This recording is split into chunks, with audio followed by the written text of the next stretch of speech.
mes frères et sœurs, diaspora et la CNTT. J'ai eu l'occasion de vous faire cet audio pour vous expliquer bien la chose. Le lundi, nous avions réunion en ligne pour enterrer notre frère Philippe Kalimba. Et j'étais médecin de garde. Quand j'ai pris ma garde, j'ai trouvé cette fille que vous voyez dans la vidéo là. Elle était pendant le travail.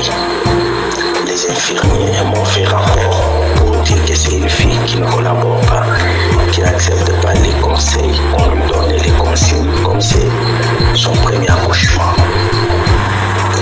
Et j'ai supplié la fille, je lui ai prodigué des conseils. J'ai négocié avec elle, je l'ai laissé entre les mains des infirmiers, d'autres médecins. Et je suis parti à côté tenir la réunion en ligne avec Antoine, Papa Antoine, Frère Bouche, Papa Célestin, Docteur Camille et les autres. Alors, quand je termine la réunion, je rentre dans la salle, je trouve le médecin qui était là, qui n'avait pas dirigé l'accouchement. C'est l'infirmier et un autre médecin qui ont dirigé l'accouchement. Et il y avait les déchirures des parties molles et ils avaient fait l'épisiotomie. Alors, à leur niveau, ils ont tenté de réparer, la fille n'a pas voulu. Ils l'ont laissé.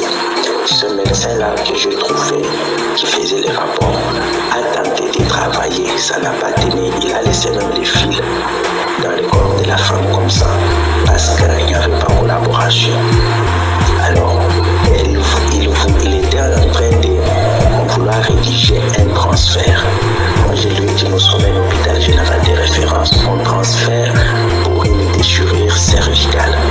Même si la patiente n'est pas collaborante, on peut utiliser d'autres méthodes. Laissez-moi tenter la chance.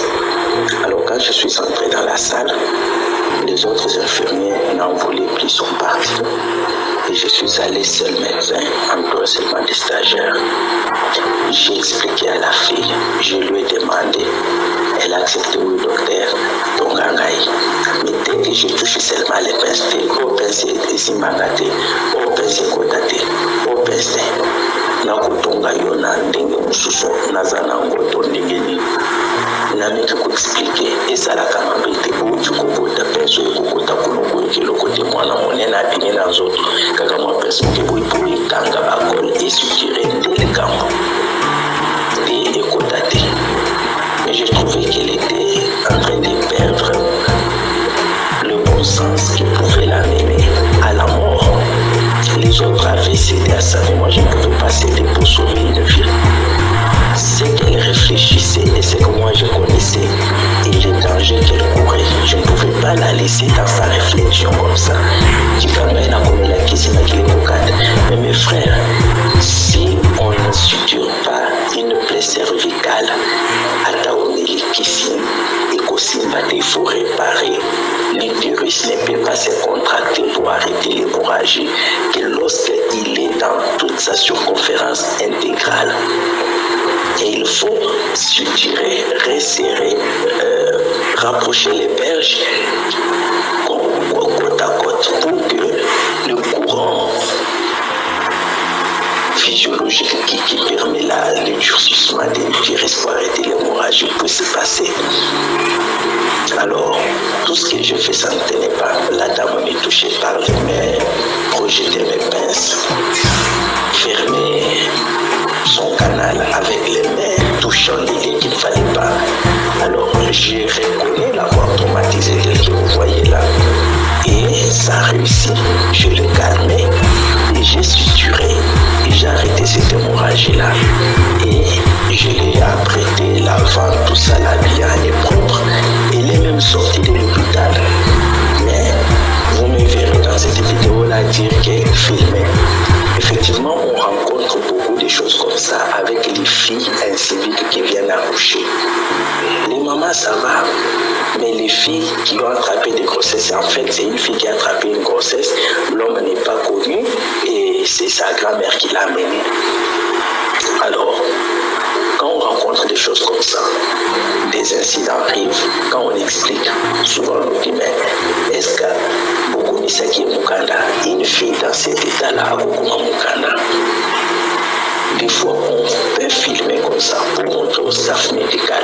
Parce que ceux qui commencent par nous juger, premièrement, c'est le staff médical.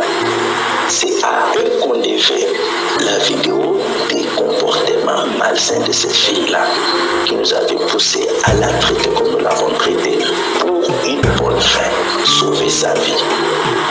Mais maintenant, la stagiaire qui avait pris la vidéo, que je ne reconnais même pas, est allée, et comme c'est la nuit, j'ai perdu de vue de la récupérer parce que la scène, les choses ne se sont pas passées normalement.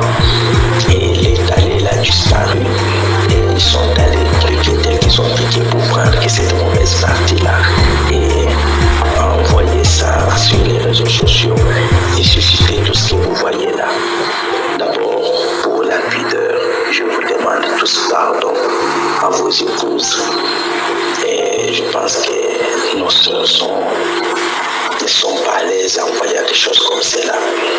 Mais c'est dans l'exercice de mon métier pour sauver des vies.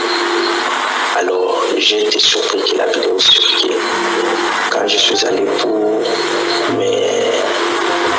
me justifier auprès de ma hiérarchie, c'était là que les ordres sont venus pour qu'on vienne m'arrêter là. On m'a arrêté et je suis au casier judiciaire et j'irai au parquet.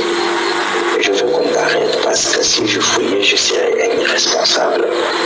Et je laisserai l'église de Dieu entre les mains de Dieu, ma femme et mes enfants.